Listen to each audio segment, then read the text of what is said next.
What kind of things do they give apart from money to seduce young girls and young boys into homosexuality? I was given a laptop.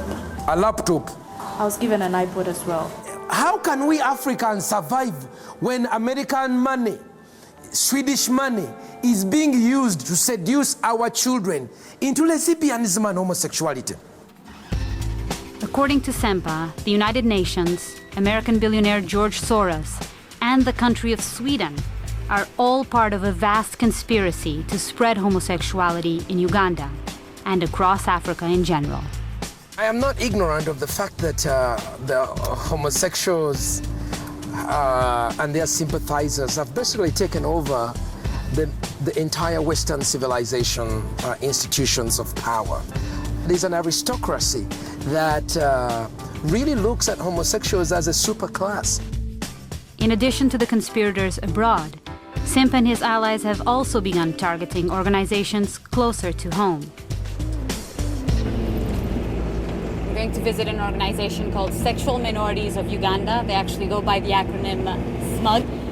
Because they've been harassed so many times and for security reasons, they're sort of located outside of town and have asked us not to identify the location.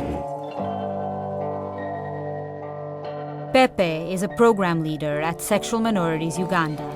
Because SMUG is one of the most visible gay rights groups in Uganda, they are under constant threat. We've moved a lot because of insecurity, the harassments. We can't stay in a place for more than 3 months. Wow. It's like death. Wishes, they keep wishing us death. Life has never been easy for Uganda's gay community. But Pepe has strong opinions on when she says the situation really began to deteriorate. When did things actually start getting worse? After the evangelicals came here. After the March 2009 conference? Exactly. The conference basically introduced the idea that homosexuals, the agenda is to recruit children into homosexuality. So before this conference, this concept didn't really exist in Uganda? No. We look up to Americans. So if they come here and say things like that, we are definitely going to believe them, you know? And that is what happened exactly. Basically, that seminar changed lots of people's minds and hearts because it went on, and then the bill was born.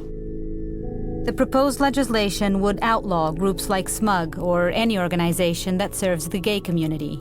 Even this meeting I'm having with Pepe would be considered illegal if the bill passed.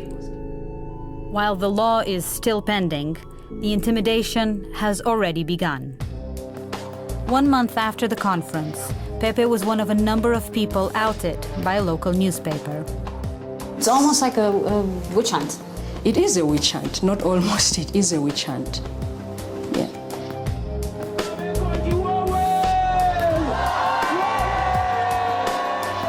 They are raped violently by bullies in the school.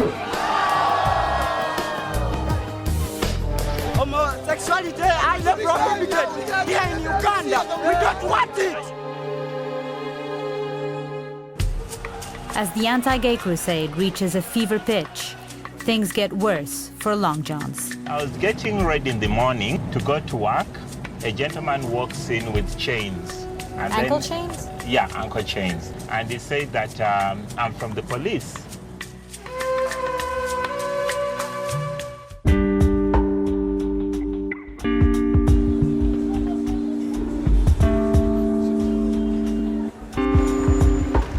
I cannot say like the word homosexual and I cannot repeat it over and over and over again here because definitely someone will turn and say, what are they talking about? Yeah. One afternoon in Old Town Kampala, I met Gerald. At a time when anti-gay sentiment in Uganda seemed to be at an all-time high. Having grown up in this city and almost on this street, it becomes very difficult. There are very many people who know me here. By the time I'm speaking this, I can look like at 3 or 4 people and I know them. Yeah. Gerald has always been guarded about his sexuality. Increasingly, he says he feels less and less secure. Do you feel scared at all? When I see someone over-staring at me, like the border guy behind, because I believe he's listening to everything I'm saying, I get scared. The motorcycle guy standing behind the cameraman? Yeah. Yeah, he's listening to everything, huh? Yeah, I get scared. Do you think that there are many gay people who are in the closet here in Uganda? They're outnumbering the ones who are out.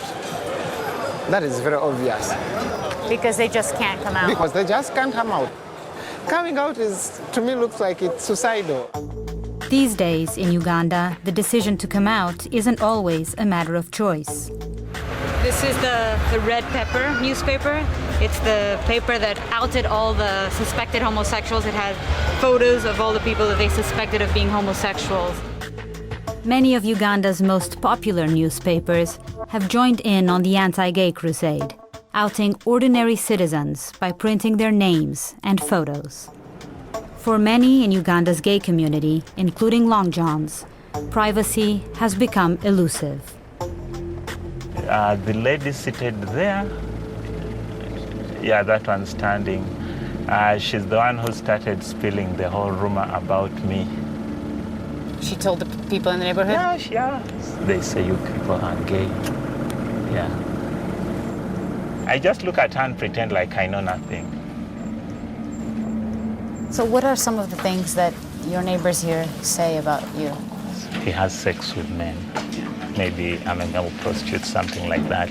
Just as we're talking now, there's already, 4 or 5 people who are looking at us and sort of wondering what we're doing, right? Mm-hmm. You have no privacy because there's nothing you can do. But Long John says suspicions were heightened after the introduction of the bill. People became more out and spying and mentioning others. And you were even outed in a newspaper, right? I've been outed twice. The first time, I think most people didn't notice it, but the second time, it was noticed because I got people confronting me and asking me if it was really me. But from the description, they'll link you with your job and then link you with the area you stay in. So not only do they have your name there, but they actually put your address. Even the address. There's a culture of fear among gay people and among non-gay people. The non-gay people are fearing that the gay people are invading our culture. The gay people are scared because there's a massive, onset of hatred. You might be arrested, you might get mob justice. We have heard of people being beaten. So there's generally fear on every front.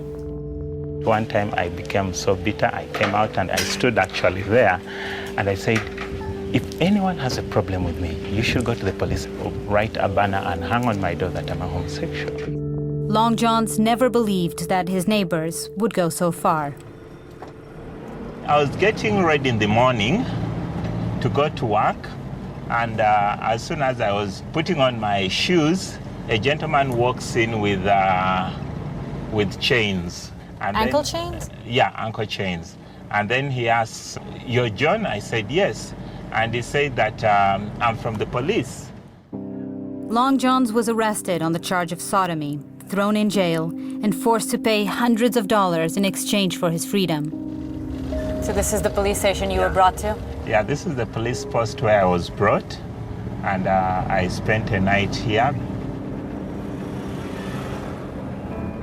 A growing number of cases like Long John's have led gay groups to join together with human rights organizations to fight back against abuses in Uganda. This conference had none of the fire and brimstone of a Semper rally. Until, that is, a member of the Ugandan parliament took the mic. Allowing gays and lesbians to be alive in our lifetime in Uganda will not happen. I would personally pray that the law should allow certain people to apply to be hanged men.